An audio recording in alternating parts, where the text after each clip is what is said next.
اگر عمران خان صاحب معافی مانگ لیتے ہیں تو اس کا مطلب ہے کہ ان کے سارے گناہ دھل جائیں گے اور ان پہ سے سارے کیسز بھی ختم ہو جائیں گے.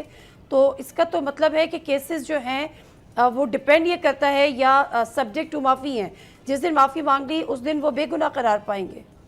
کیا یہ مطلب ہے اس سے؟ دیکھیے پہلی بات یہ ہے کہ عمران خان صاحب معافی مانگنے کے لیے تیار کیوں نہیں ہوئے.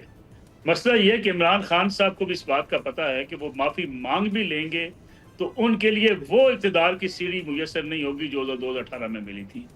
وہ چاہتے ہیں کہ وہ معافی مانگ لیں لیکن ان کے لیے پھر راستے وہ ہموار کر دیے جائیں, حکومت کا خاتمہ ہو, نئے الیکشن ہو, عمران خان صاحب اقتدار کا جو ہے سیرا سر سجا کر جو اقتدار میں ایوانوں میں جا کر بیٹھ جائیں.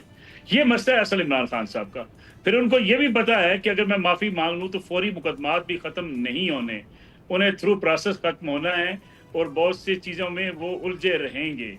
اب سوال یہ پیدا ہوتا ہے کہ ایسی صورت میں عمران خان صاحب معافی مانگنے سے کتراتے ہیں. لیکن اگر نصر اللہ ملک صاحب اگر کیسز بھی ریلیف نہیں ملے گا, اقتدار بھی نہیں ملے گا, کچھ بھی نہیں ملے گا, تو پھر معافی کیوں مانگے وہ؟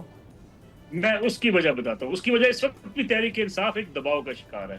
تحریک انصاف کے لیے مشکلات ہیں, ان کے لیے پولیٹیکل جو سپیس ہے وہ ان کی تقریباً بند ہو چکی ہے. تو تحریک انصاف کا اگر سیاسی سپیس لینی ہے تو اسے 2 قدم پیچھے ہٹنا ہوگا. وہ معافی کس بات کی؟ معافی اس بات کی تھوڑی ہے کہ انہوں نے کوئی جو ہے وہ الیکشن میں حصہ کیوں لیا.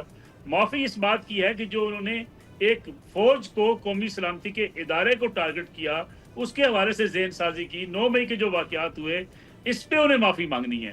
اس کے بعد انہیں مقدمات میں ریلیف اسی طریقے سے ملے گا جیسے تھرو پروسیس ملے گا. یہ نہیں ہوگا نواز شریف صاحب کو ملا.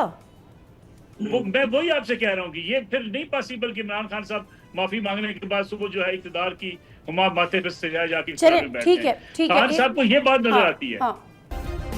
سبسکرائب کریں اور بیل دبائیں تاکہ کوئی خبر رہ نہ جائے.